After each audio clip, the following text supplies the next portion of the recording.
प्रधान शिक्षक और प्रधानाध्यापकों की नियुक्ति लटकी, विशिष्ट शिक्षक का पदस्थापन भी लटकने की आशंका। नमस्कार और आदाब आप तमाम दर्शक बंधुओं को, मैं हूं एसके चौधरी।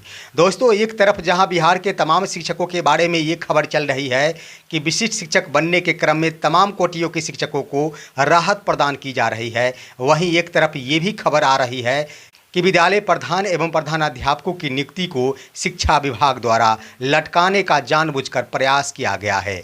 आखिर कैसे जानबूझकर प्रधान शिक्षक एवं प्रधानाध्यापक की नियुक्ति को लटकाया गया है, इन आधार पर शिक्षकों के मन में इस बात की भी आशंका हो गई है कि हो न हो शिक्षा विभाग द्वारा विशिष्ट शिक्षक के पदस्थापन को भी लटका दिया जाए। दोस्तों, इससे पहले कि इन तमाम बिंदुओं पर हम विस्तार पूर्वक चर्चा करें, अगर आपने अभी तक हमारे इस चैनल सुसत्य वचन को सब्सक्राइब नहीं किए हैं तो कृपया अभी सब्सक्राइब कर लेंगे। दोस्तों, विद्यालय प्रधान यानी प्राथमिक कक्षा के प्रधान शिक्षक और माध्यमिक उच्चतर माध्यमिक कक्षा के लिए प्रधानाध्यापकों की नियुक्ति फिलहाल लटकती नजर आ रही है और उसका सबसे बड़ा कारण ये है कि आरक्षण के मुद्दे को लेकर फिलहाल बीपीएससी द्वारा इन दोनों ही कोटियों यानी प्रधान शिक्षक और प्रधानाध्यापक पद की ली गई परीक्षा का रिजल्ट का प्रकाशन नहीं किया जाएगा। साथियों, इसके संबंध में आप सभी भी अवगत हैं कि 28 जून 2024 को प्रधानाध्यापक पद की परीक्षा हुई थी, वहीं 29 जून 2024 को प्रधान शिक्षक पद की परीक्षा हुई थी। और सबसे बड़ी बात ये थी दोस्तों कि उससे पहले ही माननीय पटना उच्च न्यायालय द्वारा आरक्षण के मुद्दे पर फैसले सुना दिए गए थे। बिहार सरकार और शिक्षा विभाग को भली भांति ये समझ आ गई थी और उनकी कानों तक ये बातें पहुंच गई थी कि आरक्षण के मुद्दे पर हाई कोर्ट ने रोक लगा रखी है और उसके बाद बिहार सरकार की ओर से भी ये बयान जारी किया गया था कि हम इस मुद्दे को लेकर सुप्रीम कोर्ट जाएंगे। लेकिन उसके बाद आनन फानन में आकर शिक्षा विभाग द्वारा प्रधान शिक्षक और प्रधानाध्यापकों के परीक्षा का आयोजन किया गया। क्या शिक्षा विभाग को यह पता नहीं था कि प्रधान शिक्षक और प्रधानाध्यापकों के परीक्षा संबंधी जो नोटिफिकेशन जारी किया गया है उसमें आरक्षण के बिंदु को 65% लागू किया गया है, यानी 65% आरक्षण लागू किया गया है, वहीं 10% ईडब्ल्यूएस के लिए रखा गया है और 25% सामान्य कोटियों के अभ्यर्थियों के लिए सुरक्षित रखा गया है। शिक्षा विभाग को ये मालूम था कि नोटिफिकेशन में 65% आरक्षण के बिंदु को समाहित किया गया है, फिर भी जानबूझकर आखिर शिक्षा विभाग द्वारा आनन फानन में आकर परीक्षा का आयोजन किया गया और जब रिजल्ट देने की बात आई तो शिक्षा विभाग की ओर से ही और बिहार सरकार की ओर से ही यह खबर चला दी गई कि फिलहाल रिजल्ट का प्रकाशन नहीं किया जाएगा और माननीय सर्वोच्च न्यायालय के न्यायाधीश का इंतजार किया जाएगा।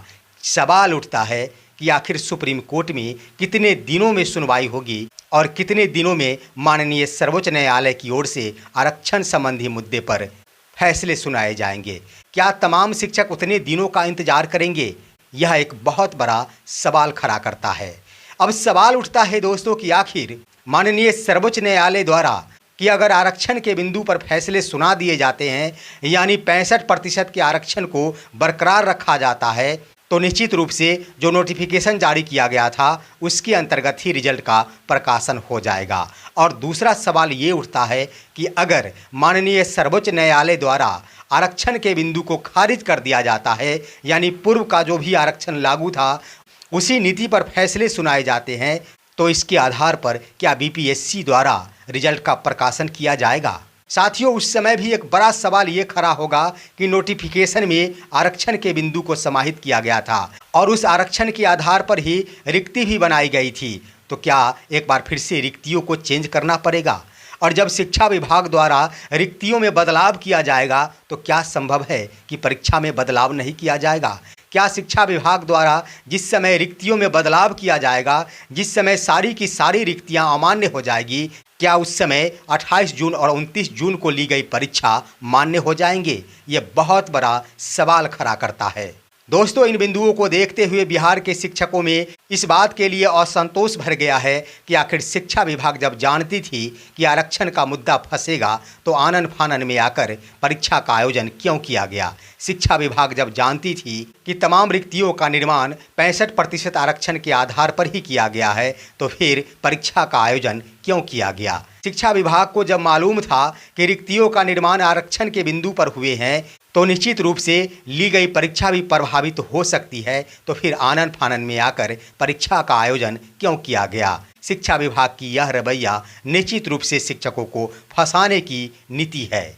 दोस्तों, इन बिंदुओं को देखते हुए अब उन तमाम शिक्षक जो सक्षमता परीक्षा के आधार पर विशिष्ट शिक्षक बनने जा रहे हैं, उनमें भी असंतोष उत्पन्न होने लगा है। एक बार फिर से उनके अंदर भी यह आशंका जाहिर होने लगी है कि हो न हो जब प्रधान शिक्षक और प्रधानाध्यापक पद की परीक्षा स्थगित हो सकती है, उनकी नियुक्ति लटक सकती है, तो सक्षमता उत्तीर्ण शिक्षकों का पदस्थापन किसी भी बिंदु पर क्यों नहीं अटक सकता है? उसका प्रमुख कारण ये है दोस्तों कि शिक्षा विभाग द्वारा जहां सबसे पहले विशिष्ट शिक्षक का पदस्थापन किया जाना चाहिए था, वहीं पर शिक्षा विभाग द्वारा कई कोटियों के शिक्षकों को समाहित कर दिया गया है। और इन तमाम कोटियों के शिक्षकों के समाहित करने से निश्चित रूप से यह आशंका उत्पन्न हो रही है कि शिक्षकों के पदस्थापन में और स्थानांतरण में विलंब अवश्य होगा। और सबसे बड़ा कारण ये है कि काउंसलिंग की प्रक्रिया 1 अगस्त से निर्धारित की गई है। सवाल ये उठता है कि सिर्फ विशिष्ट शिक्षकों का ही काउंसलिंग नहीं होगा, बीपीएससी शिक्षकों का भी काउंसलिंग होगा, वहीं नियमित कोटि के शिक्षकों का भी काउंसलिंग होगा।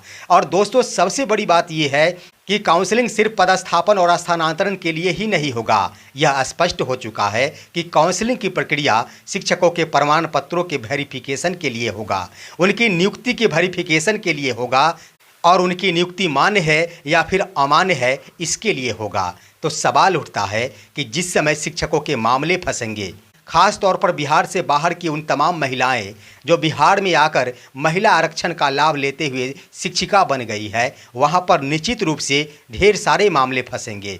उस वक्त एक बार फिर से सूची तैयार की जाएगी और सूची तैयार करने के उपरांत उन पर नीतिगत कार्रवाई की जाएगी, और कार्रवाई के क्रम में उनकी सेवा समाप्ति के उपरांत ही एक बार फिर से पदस्थापन और स्थानांतरण की प्रक्रिया होगी। क्योंकि स्थानांतरण एवं पदस्थापन से पहले शिक्षा विभाग की ये मंशा है कि हम सभी कोटियों के शिक्षकों में, चाहे वो विशिष्ट शिक्षक बनने वाले शिक्षकों की कोटि हो या फिर नियमित कोटि यानी 1994 बैच या फिर अन्य बैचों के नियमित कोटि के शिक्षक हो या फिर बीपीएससी के शिक्षक हो, इन तमाम कोटियों के शिक्षकों का पूर्ण रूप से जांच परख लिया जाए। अगर नियुक्ति के क्रम में कोई त्रुटियां पाई गई है तो सूची में से उन शिक्षकों का नाम ही हटा दिया जाए, ताकि एक बार फिर से बिहार में बिल्कुल ही मान्य शिक्षकों की सूची तैयार हो जाए और उस सूची को अंतिम रूप देते हुए यह अंतिम रूप से मान लिया जाए कि यह सूची बिल्कुल ही मान्य है, अब इसमें कहीं से कोई संशोधन की आवश्यकता नहीं है। और जब यह सूची तैयार होगी उसके बाद ही शिक्षकों का पदस्थापन और स्थानांतरण की प्रक्रिया शुरू होगी। तो सवाल उठता है कि इतनी बड़ी कार्रवाई में समय नहीं लगेंगे क्या? लगभग 4 लाख शिक्षकों की काउंसलिंग की प्रक्रिया होगी, क्या इतने शिक्षकों की काउंसलिंग की प्रक्रिया में समय नहीं लगेगा? और सबसे बड़ी बात कि काउंसलिंग की प्रक्रिया जिस वक्त बीपीएससी शिक्षकों की बहाली हो रही थी उस तरह के नहीं होंगे। एक एक प्रमाण पत्रों को जांचा परखा जाएगा, यहाँ तक कि शिक्षकों के कोटियों का मिलान किया जाएगा, शिक्षकों द्वारा नियुक्ति के क्रम में लिए गए आरक्षण के संबंध पर विचार किया जाएगा। इन तमाम बिंदुओं पर ध्यान देते हुए काउंसलिंग की प्रक्रिया होगी, तो निश्चित रूप से ज़्यादा समय लगने की संभावना है। और जब ज़्यादा समय लगेगा तो इसमें सभी कोटियों के शिक्षकों के काउंसलिंग की प्रक्रिया में अधिक से अधिक निश्चित रूप से समय लगेंगे। वहीं दूसरी बड़ी बात यह है कि शिक्षा विभाग द्वारा विशिष्ट शिक्षक नियमावली में संशोधन या फिर उन्हें बदलने की भी बात कही जा रही है। निश्चित रूप से इसमें भी समय लगेंगे, क्योंकि शिक्षा विभाग द्वारा कई बिंदुओं पर रणनीति तैयार की जाएगी। सिर्फ पदस्थापन के बिंदु ही इसमें समाहित नहीं रहेंगे, शिक्षकों की सेवा संहिता संबंधी भी इसमें समाहित किया जाएगा। तो निश्चित रूप से नियमावली में संशोधन या फिर नए नियमावली के निर्माण में समय लगेंगे। इन बिंदुओं के आधार पर यही कहा जा सकता है, और शिक्षकों में इस बात की आशंका उत्पन्न होने लगी है कि जैसे प्रधान शिक्षक और प्रधानाध्यापकों की नियुक्ति परीक्षा लेने के बाद भी, यहाँ तक कि आपत्ति लिए जाने के बाद भी अंतिम तौर पर लटका दिया गया है, ठीक उसी तरह कई नीतिगत फैसलों के उपरांत शिक्षा विभाग द्वारा विशिष्ट शिक्षकों के पदस्थापन को लटकाया जा सकता है, जब तक कि विधानसभा चुनाव 2025 सामने नहीं आ जाता है। फिर भी दोस्तों, चाहे जो कुछ भी हो, लेकिन इतना तो ज़रूर है कि शिक्षकों ने धैर्य का परिचय अवश्य दिया है। और इस परिस्थिति में अगर सबसे ज़्यादा धैर्य दिखा रहे हैं तो वो तमाम नियोजित शिक्षक जिन्होंने सक्षमता परीक्षा का बहिष्कार किया था और सक्षमता परीक्षा में सम्मिलित नहीं हुए थे। आज की तारीख में न उन्हें पदस्थापन की चिंता है, न स्थानांतरण की चिंता है।